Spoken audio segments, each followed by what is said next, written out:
Football পাড়ায় এই মুহূর্তে তোলপাড় ফেলা এক মেগা জুম মিটিং কিন্তু অলরেডি ডান। একদিকে স্পোর্টস অ্যানালিস্ট ফাহাদ করিম, অন্যদিকে আমাদের হাই প্রোফাইল মাস্টারমাইন্ড থমাস ডুলি। আর তাদের সাথে স্ক্রিনে কে ছিলেন জানেন? তিনি আর কেউ নন, জাপানিজ বাংলাদেশি রক্তের অবিশ্বাস্য এক ফুটবল প্রতিভা সুকি ইতোফুসা।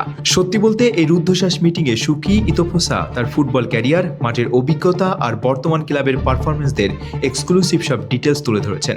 আর সবচেয়ে বড় টুইস্টটা কোথায় জানেন? এই হাই পেশাদার ফুটবলার নিজেই ক্লিয়ারলি জানিয়েছেন সুযোগ পেলে লাল সবুজের জার্সিতে বাংলাদেশের প্রতিনিধিত্ব করতে তিনি 100% প্রস্তুত। দেশের ফুটবলকে বিশ্ব মঞ্চে নিয়ে যেতে নিজের সর্বোচ্চটা বিলিয়ে দিতে চান এই জাদুকর। আর থমাস ডুলির ওপার থেকে আসা পজিটিভ গ্রিন সিগন্যাল যেন আগুনে ঘি ঢেলে দিয়েছে। এখন জাস্ট অফিসিয়াল কিছু প্রসেস আর পেপার ওয়ার্ক সফলভাবে শেষ হওয়ার অপেক্ষা। সবকিছু যদি এই মেগা প্ল্যান অনুযায়ী এগোয় তবে আর বেশি দিন কিন্তু বাকি নেই। আপনারা একদম তৈরি থাকুন, আগামী সেপ্টেম্বর উইন্ডোতেই হয়তো মাঠের বুকে বাংলাদেশের অফিসিয়াল জার্সি গায়ে ঝড় তুলতে দেখা যাবে সুকি ইতোফুসাকে। প্রবাসীদের এই গোল্ডেন জেনারেশন যুক্ত হওয়ার মিশন এখন স্রেফ স্বপ্ন নয়, একদম রিয়েল গেম চেঞ্জার। বাফুপে আর ডুলির এই মাস্টার স্ট্রোক কি বদলে দেবে বাংলাদেশের ফুটবলের ইতিহাস? এখন শুধু অপেক্ষা সেই অফিসিয়াল অ্যানাউন্সমেন্টের। কাউন্টডাউন শুরু হয়ে গেছে, রেডি তো আপনারা?